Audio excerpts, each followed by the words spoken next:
Жаштык күнүн өткөн жылдар айлары,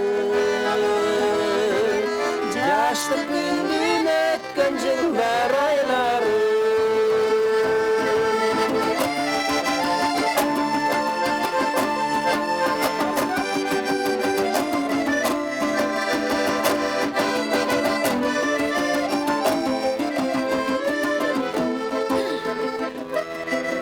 Gönlümdinen ortasına düşerim, genç olalım, gelenirek süzülür. Dünkü kayıp, kayda varacağımız,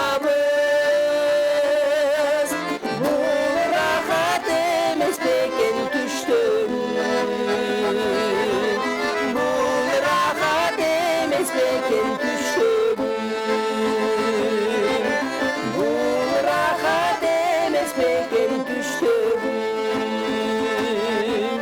Bu rahat emes beken düştüm.